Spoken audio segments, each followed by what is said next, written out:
오늘 말씀의 제목은 한 가지 소원입니다.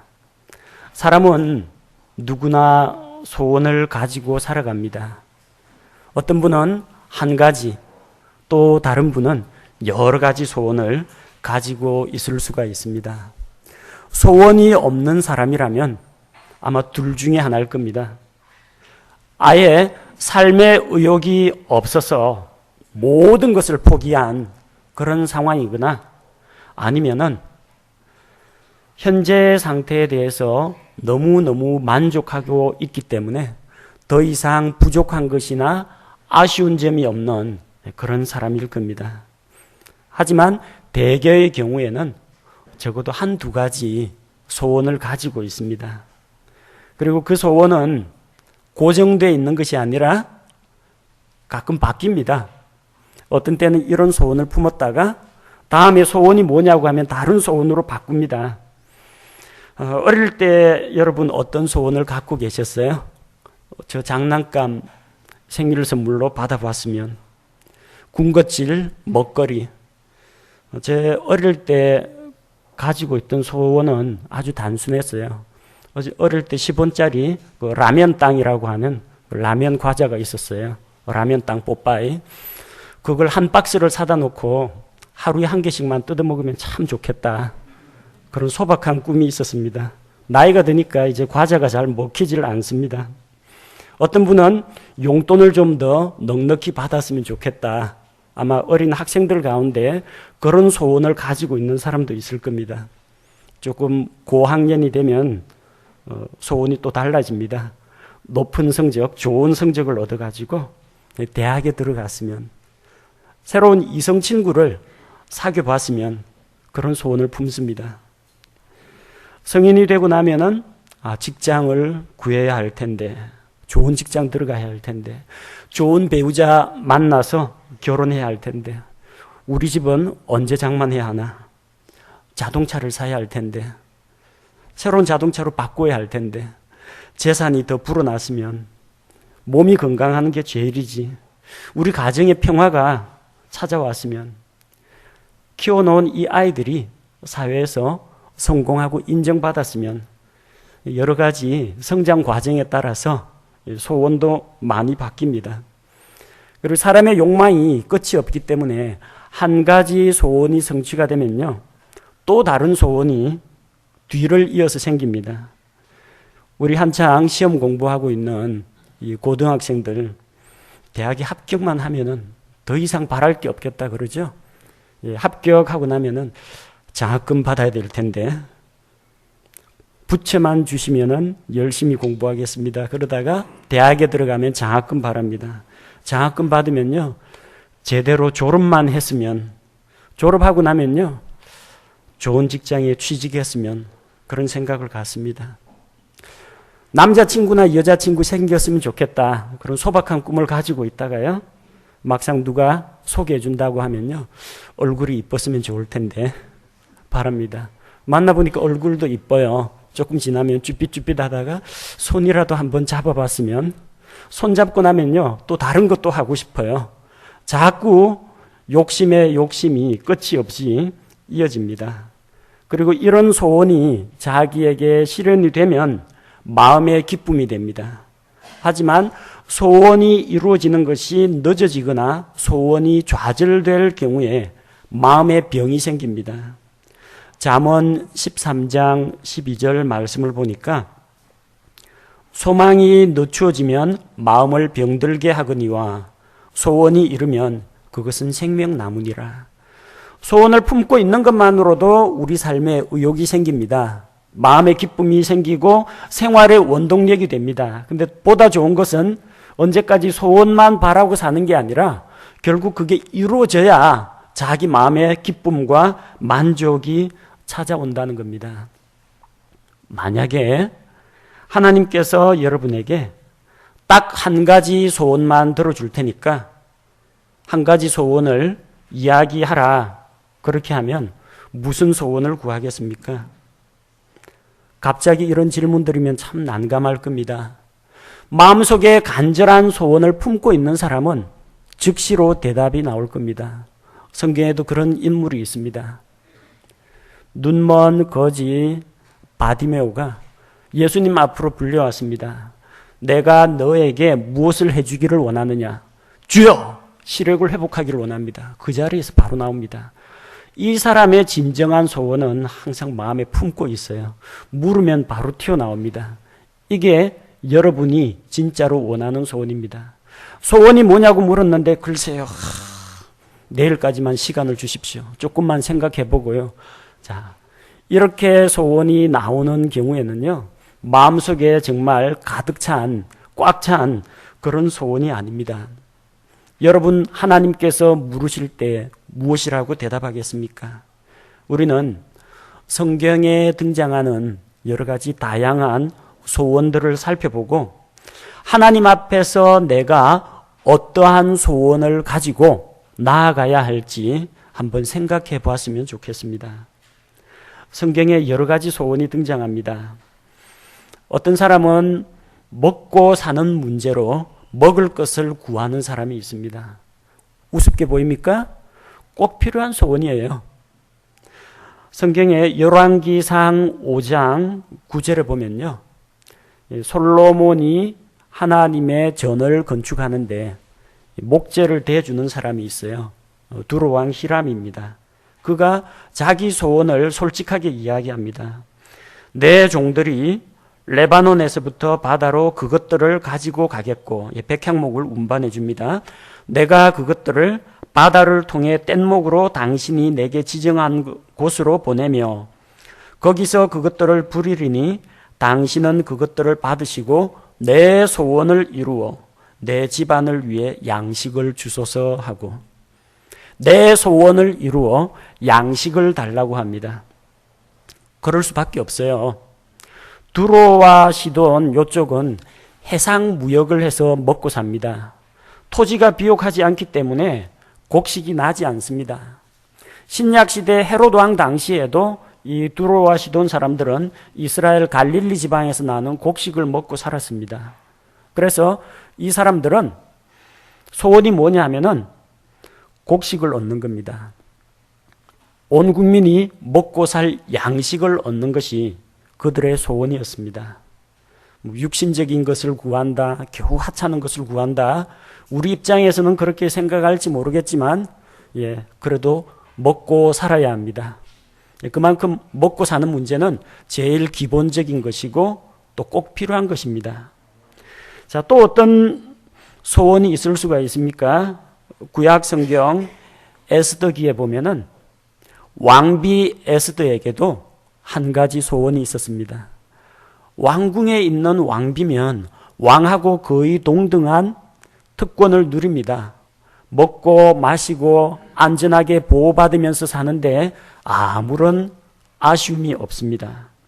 그런데 에스더의 마음속에 절박한 한 가지 소원이 있었습니다.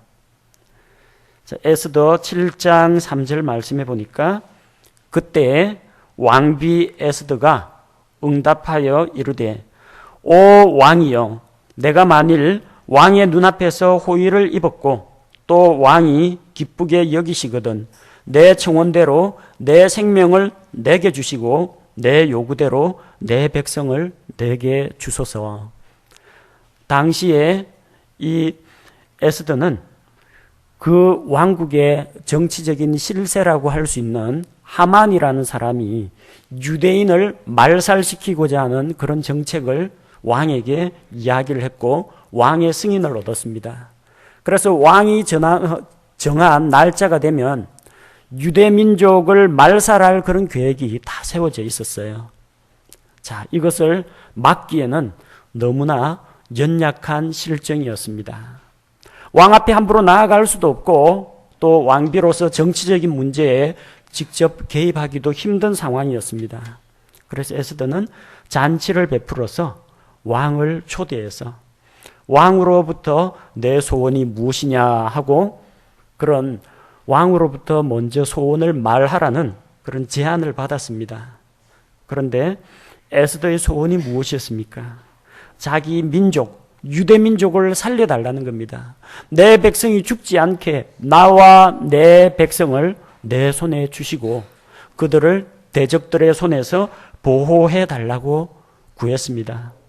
사람의 가장 기본적인 욕구가 생존의 욕구입니다. 지금 민족이 멸망할 위기에 처했습니다. 다른 소원 다 필요 없습니다. 자기 민족, 자기 백성 살리는 것이 에스더의 소원이었습니다. 구약 성경 가운데에서 믿음의 사람으로 꼽히고 있는 욥이라는 사람이 있습니다. 많은 재산을 가지고 있었고 그의 가문이 형통하고 번성했고 사람들로부터 존경과 신망을 얻었던 사람이지만 어느 날 갑자기 모든 것을 잃어버린 사람입니다. 절망 가운데에서 재산 다 잃고 아이들 10명이 다 한날 한시에 죽임을 당하고 자기 부인도 하나님을 저주하고 죽으라고 자기를 조롱하고 자기가 믿고 의지하던 세 친구는 욥을 너가 죄가 있어서 하나님께 벌 받는다 하면서 욥을 정죄합니다. 이 깝깝한 상황에서 욥의 소원이 뭐겠습니까? 하나님 빼앗아간 재산 돌려주십시오. 하나님 다시 우리 집안 일으켜 주십시오. 하나님 이 질병으로부터 나를 건져 주십시오. 이런 소원을 이야기할 그런 처지에 있었습니다. 그러나 그는 그것을 구하지 않았습니다. 욥기 31장 35절 말씀을 보니까 누가 내 말을 들어준다면 얼마나 좋을까. 보라 내 소원은 전능자께서 내게 응답하시는 것이요 내 대적이 이미 책을 썼으면 하고 바라는 것이라. 전능자께서 내 기도에 응답해 주시기를 원한다는 것입니다. 다른 소원 필요 없습니다. 그가 안고 있는 고민 문제가 있습니다. 어떤 문제예요? 하나님, 의인이 왜 고난을 당합니까? 고난의 이유에 대해서 자기는 알지 못했습니다.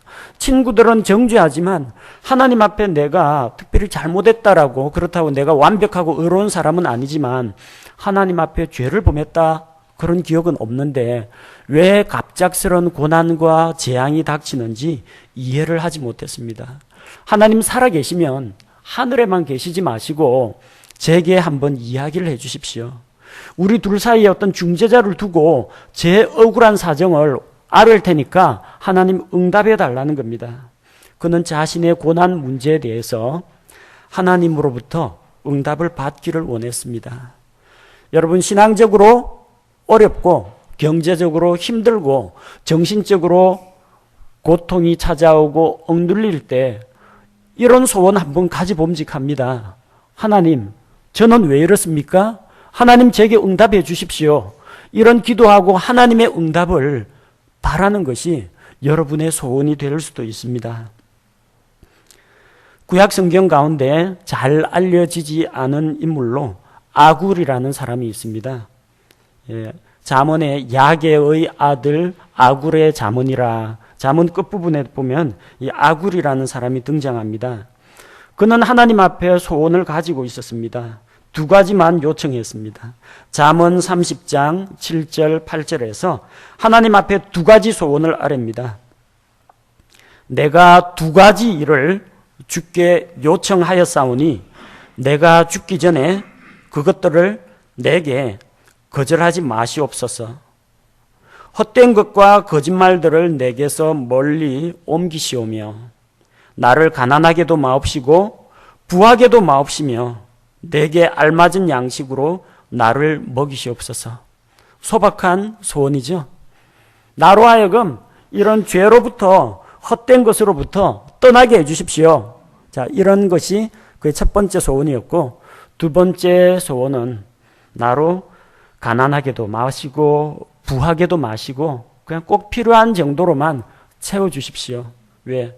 너무 부자가 되면 마음이 교만해져서 하나님이 누구냐, 하나님을 모르겠다 하고 하나님을 배반할까 두렵고, 너무 잘 돼도 탈이에요.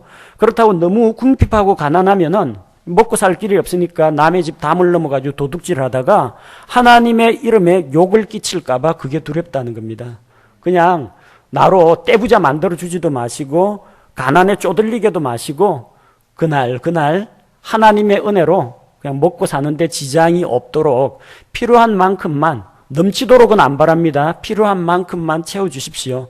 이런 소박한 소원을 가진 사람이 있습니다. 공감하시는 분 많을 겁니다. 하나님, 저 사업이 성공해가지고 벼락부자 되는 거 원하지 않습니다.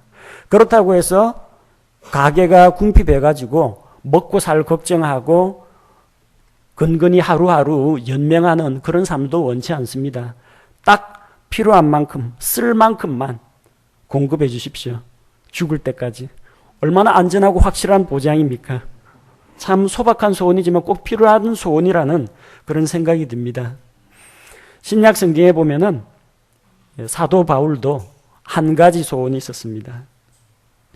로마서 10장 1절 말씀에 보니까 형제들아 이스라엘을 위한 내 마음의 소원과 하나님을 향한 기도는 곧 그들이 구원을 받는 것이니라.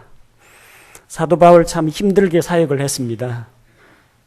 뚜렷하게 어디 보수가 나오는 것도 아니고 이 천막 만드는 작업을 해가지고 자기 여행 경비와 또 가난한 성도, 자기보다 더 어려운 성도들을 도와가면서 살았습니다.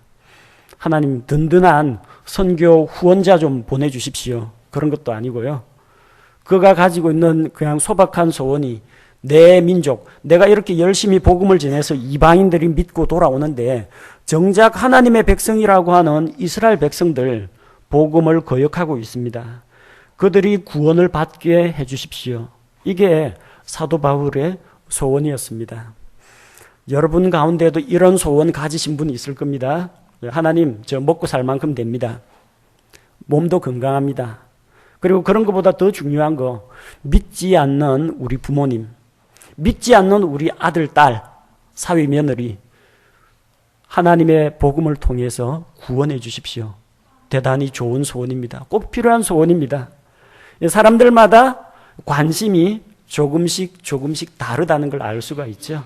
우리가 이 가운데서 어느 소원이 더 영적이고 우월하고 어느 소원은 보잘것없다 이렇게 이야기할 수는 없습니다. 다 소중한 소원입니다. 다만 이런 소원 가운데에서 우리가 우선순위와 분별력을 갖는 것이 필요하다고 생각합니다. 이스라엘에는 위대한 왕이 두 사람이 있었습니다. 첫 번째는 우리가 잘 아는 다윗 왕입니다. 하나님의 마음에 합한 사람 다윗 왕, 그리고 다윗의 아들인 솔로몬, 지혜의 왕 솔로몬, 이 두 사람을 우리가 이스라엘에서 가장 주의 깊게 봐야 할 사람이라고 생각합니다. 솔로몬은 하나님에게 간절한 소원이 있었습니다. 그가 왕위에 올랐어요. 왕위에 올랐는데 그는 한 가지 현재 상황에 대해서 마음속에 하나님을 향한 어떤 열정이 있었습니다. 아버지 다윗의 뒤를 이어서 왕이 되었어요. 그러니까 걱정입니다. 아버지가 잘 해놨는데 뭐가 걱정이냐.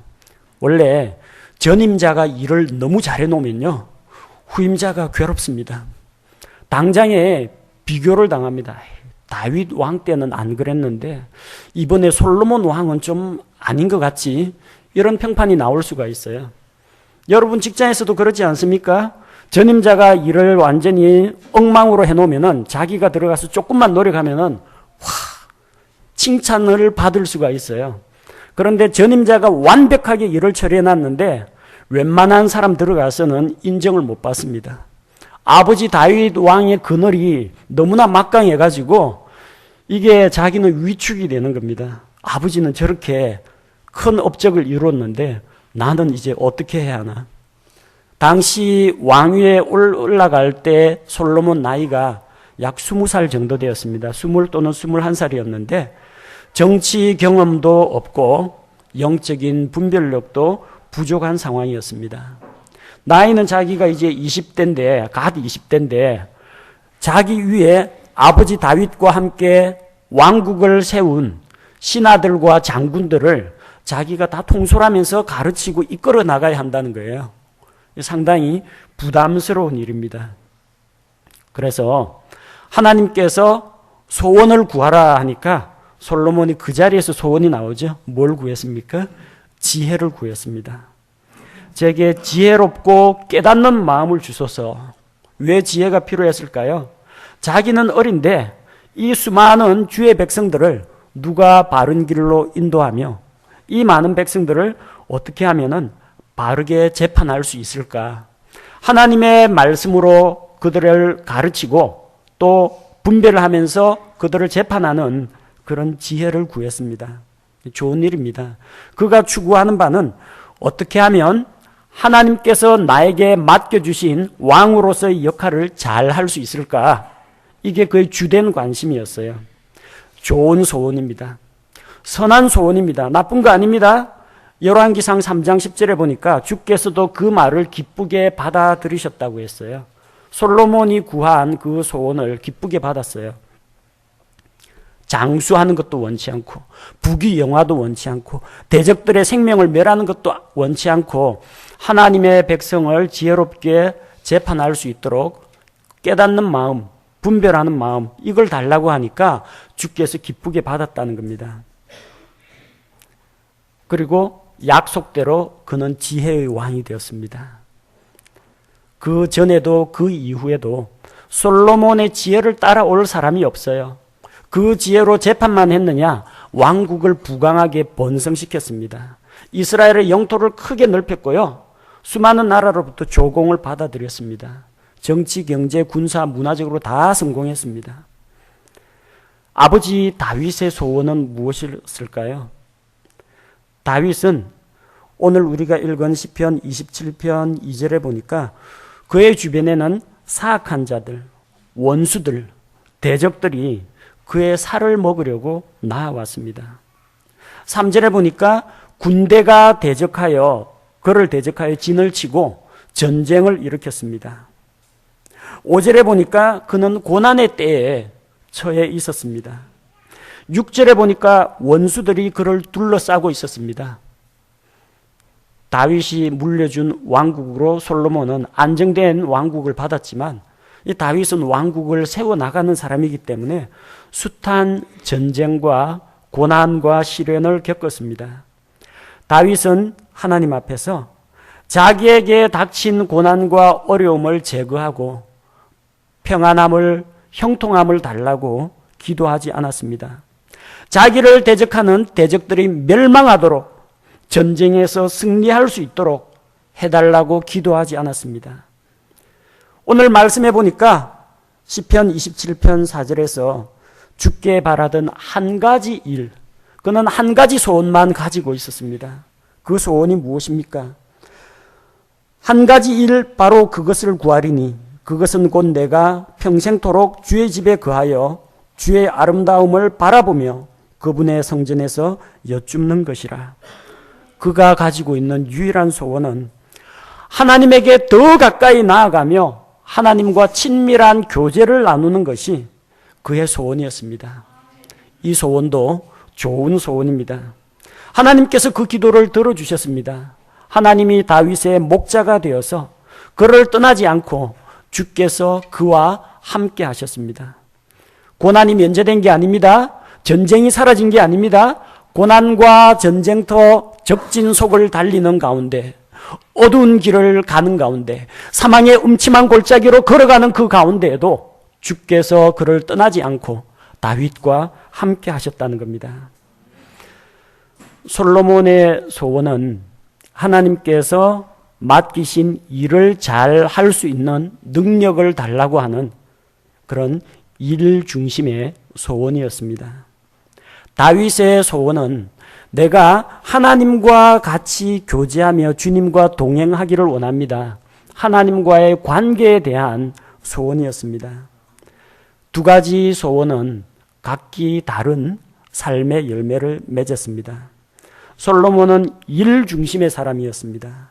그가 하는 일들을 위해서 하나님의 지혜와 능력을 구했습니다. 그리고 하나님이 지혜와 능력을 주셨습니다. 그는 지혜롭게 백성을 재판했습니다. 두 여인이 나와서 한 아이를 데리고 이 살아있는 아이가 서로 자기가 아이의 엄마라고 다투는 그 두 여자 사이에 진짜 엄마를 찾아줬습니다. 솔로몬의 지혜로운 재판을 볼 수가 있습니다. 솔로몬은 3,000개의 잠언을 지었습니다. 지혜의 말. 1,005편의 노래를 지었습니다. 식물에 대해서는 담장 밑에 자라는 우슬초부터 레바논의 백향목까지 다 꿰고 그 식물에 대해서 언급했습니다. 짐승과 날짐승과 벌레와 물고기에 이르기까지 식물과 동물에 대해서 해박한 지식을 가지고 지혜의 말을 하고 책을 쓰고 활발한 활동을 했습니다. 하나님의 성전을 건축하는 데 7년이라는 세월을 들여서 하나님의 전을 아름답고 영광스럽게 완성했습니다. 자기의 궁전을 짓는 데 13년 동안 할애해서 멋진 궁전을 만들었습니다. 20년 동안 공사를 형통하게 진행했습니다. 대부분의 나라에서 20년 동안 그런 큰 공사하면 재정이 바닥이 납니다. 백성들 폭동이 일어납니다. 하지만 그 모든 것들을 다 해냈습니다. 왕국의 영토가 크게 확장되었습니다. 주변 왕국에서 솔로몬의 지혜의 말을 듣기 위해서 선물을 가지고 방문을 합니다. 주변 국가들이 솔로몬에게 딸 주겠다고 주변에 이웃에 있는 왕들이 다 자기 딸, 자기 공주를 솔로몬에게 시집 보내가지고 결혼 동맹을 맺었기 때문에 함부로 이스라엘을 침략하는 국가가 없습니다. 평화의 시기를 누렸습니다. 군사적으로 강대하니까 주변에 있는 에돔이나 모압이나 이런 이스라엘의 대적들이 솔로몬에게 다 조공을 바칩니다. 경제적으로 엄청난 부를 쌓았습니다. 왕이 마시는 그릇은 전부 다 금그릇입니다. 은은 하찮게 여기고 돌멩이같이 천하게 여겼습니다. 레바논의 백향목을 길거리에 자라고 있는 돌무화과 나무와 같이 흔하게 만들었습니다. 이스라엘 왕국의 재정과 부가 어느 정도인지 알 수가 있죠. 자, 이런 모든 일에는 성공했습니다. 하나님의 백성, 하나님께서 주신 이스라엘 왕국 잘 다스렸습니다. 근데 한 가지 공백이 생겼습니다. 왕국의 일에, 하나님의 왕국의 일에 너무 열심히 시간을 투자하고 노력을 투자하다 보니까 정작 만왕의 왕이신 하나님 얼굴 볼 기회가 없어졌어요.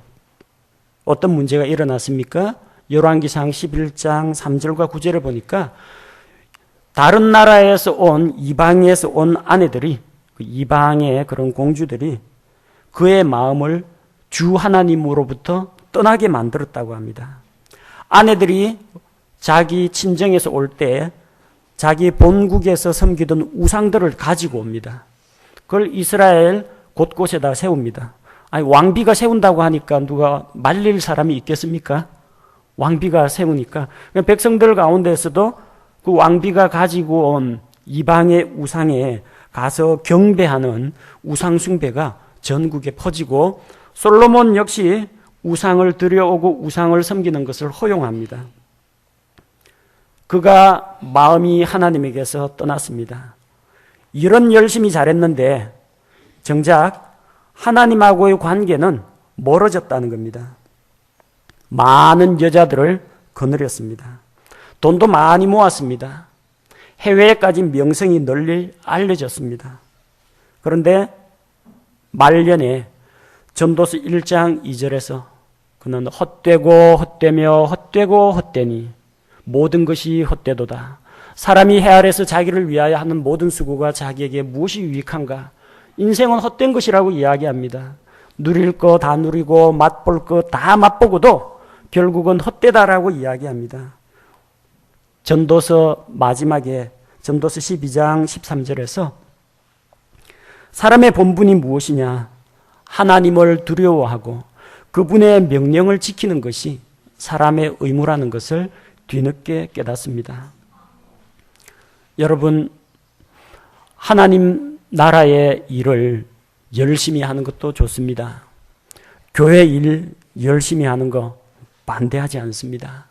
그러나 왕국의 일에 너무 바빠가지고 왕하고 대화할 시간이 없다면 그것만큼 불행한 사람은 없습니다.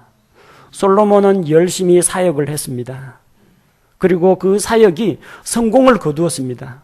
그러나 정작 그 사역을 이루어 놓은 자기 자신은, 그의 영은 피폐해졌고 하나님하고의 관계가 멀어졌다는 겁니다. 좋은 소원을 가지고 나아갔습니다만 하나님하고의 관계보다도 하나님의 일에 너무 매달린 나머지 그는 좋은 것 때문에 가장 좋은 것을 놓쳐버렸습니다. 다윗은 일 중심의 사람이 아니라 하나님과의 관계 중심의 사람이었습니다. 그의 삶은 고난과 실패를 겪었습니다. 어떤 어려움을 겪었습니까? 자기를 죽이려고 하는 장인 어른 사울 왕, 사울의 사위가 되었는데 장인이 사위 죽이려고 합니다. 그 사울 왕에게 쫓겨다녔어요.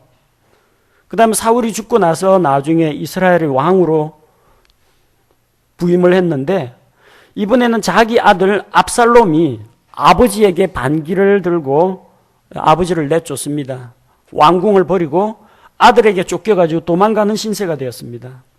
도망가는데 베냐민 족속의 시므이가 그를 향해서 저주를 퍼붓습니다. 수많은 이스라엘의 대적들, 블레셋 사람, 모압 사람, 암몬 사람, 에돔 사람과 전쟁을 하면서 죽을 위기도 여러 차례 넘기고 힘든 삶을 살았습니다. 그러나 그는 하나님과 긴밀하게 동행하던, 하나님과 함께 교제하던 하나님의 사람이었습니다. 주께서 그런 고난의 현장 속에 그와 함께 계셨고 그를 모든 고난에서 건져내 주셨습니다. 다윗은 하나님 앞에 죄를 짓기도 했습니다. 사무엘하 11장 말씀해 보니까 이 다윗이 우리아의 아내 밧세바와 간음을 저지릅니다. 유부녀하고 간음을 저질렀어요. 그리고 그녀가 임신을 하니까 남편한테 들키겠죠. 남편을 전쟁터 내보내서 남편 우리아를 전쟁터에서 죽게 만듭니다. 살인죄, 간음죄, 거짓말, 이웃의 것을 탐하는 죄, 어쨌든 이런 많은 죄를 저질렀습니다. 하나님하고 교제가 단절되었습니다. 그러나 그가 하나님 앞에 나아가서 눈물로 호소하며 회개하고 부르짖을 때 하나님께서 그의 죄를 용서해 주셨습니다. 사무엘하 24장에 다윗이 인구조사를 함으로써 하나님께 징계를 받습니다. 하나님께서 하늘의 별과 같이 많은 자손들을 주겠다고 약속하셨는데 아무도 이스라엘 백성을 계수할 자가 없도록 번성하게 해주겠다고 하셨는데 다윗은 하나님을 의지하는 마음보다 자기 백성 군사력을 의지하는 마음을 가지고 전쟁터 나갈 만한 장정들 숫자가 몇 명이 되는지 계산을 하고 자기가 다스리고 있는, 이끌고 있는 병력의 수를 더 신뢰하고 의지했습니다. 그로 인해서 하나님으로부터 징계를 받습니다. 그러나 이런 실수와 죄 가운데에서도 주님께서 그와 함께 하셨기 때문에 그 죄를 용서하시고 다윗과의 교제 관계를 회복시켜 주셨습니다. 다윗은 자기가 어떤 존재인지를 잘 알았습니다. 자기는 양과 같이 나약한 존재라는 걸 알았습니다. 양은 공격할 무기가 전혀 없어요. 뾰족한 들이받는 뿔이 있는 것도 아니고 날카로운 발톱이 있는 것도 아니고 사나운 이빨이 있는 것도 아니고 악어나 하마와 같이 두꺼운 가죽이 있어서 방어를 할 수 있는 것도 아니고 고슴도치 같은 가시가 있는 것도 아니고 맹수의 습격을 받으면 그냥 당할 수밖에 없는 연약한 양이라는 거예요. 또 양이 또 한 가지 고집이 세죠. 자기가 고집한 대로 가버리는, 그리고 분별력도 없고 시야가 좁아가지고 근처에 있는 풀만 따라서 그냥 따라갑니다. 그러다 낭떠러지에 떨어지기도 하고요. 또 맹수의 습격을 받기도 하고 그러다 결국 죽는 게 양입니다. 목자 없이는 살아갈 수 없는 존재가 양입니다. 다윗은 자기의 연약함을 알았습니다. 그래서 목자이신 주님을 의지했습니다. 시편 23편 1절에서 주는 나의 목자시니 내게 부족함이 없으리로다. 전쟁터에서 대적에게 쫓기는 가운데에서도 고난 가운데에서도 그는 목자이신 주님과의 교제 관계 가운데 들어와 있었습니다. 그래서 그런 고난과 실패와 좌절을 경험했지만 하나님께서 그의 삶을 형통하게 인도해 주었습니다. 다윗의 소원이 무엇이었습니까? 주님과 같이 있는 것입니다. 시편 23편 6절에 내 평생에 선하심과 긍휼이 정녕 나를 따르리니 내가 주의 집에 영원히 거하리로다. 시편 27편 4절에 나온 소원하고 똑같습니다. 주의 집에 영원토록 거하면서 거기서 주의 아름다움을 바라보며 주님께 부르짖고 기도하며 그분과 사귀기를 원한다. 이게 다윗의 유일한 소원이었습니다. 그는 일평생 하나님과 교제하는 삶을 소원하였고 하나님께서는 다윗의 소원을 들어주셔서 그가 고난 중에 있거나 죄 가운데 있거나 언제나 그를 살피시고 돌아보셨습니다. 여러분의 소원은 무엇입니까? 여러분이 하고 있는 일들에 관심이 있습니까? 가정, 직장, 교회? 아니면은 여러분에게 이 모든 것을 은혜로 주신 하나님과의 관계에 대해서 열망과 소원을 가지고 있습니까? 제가 이 교회에 목회자로 부임한 다음에 가지고 있던 소원이 있었습니다. 당시 30명 조금 넘는 그런 성도들을 데리고 있으면서 이 교회를 크게 부흥시켜야 되겠다. 적어도 이 자리가 꽉 차도록 150명, 200명 그 정도면은 충분하겠지 하면서 보다 많은 사람들에게 말씀을 선포하고 또 하나님의 진리 가운데 바르게 선 사람들이 우리 교회에 가득했으면 좋겠다. 그런 소원을 가지고 기도를 했습니다. 그러다 최근에 또 소원이 바뀌었어요. 어떤 소원을 갖게 되었느냐? 우리 교회에 출석하는 모든 사람이 다 100% 구원을 받았으면 좋겠다. 예, 오랫동안 신앙 생활을 해오신 분도 있고 교회 간 나오신 분도 있고 교회 출석만 계속 해오시는 분도 있고 그러는데 대형교회 10만 명이 모였다 30만 명이 모였다 할지라도 그냥 종교 생활만 하고 있고 복음을 통해서 구원받지 못했다면 말짱 헛것입니다. 나중에 하나님 앞에 상급받을 때 뭐 갖고 상급받습니까? 너희는 우리의 기쁨의 관이요 자랑의 관이다.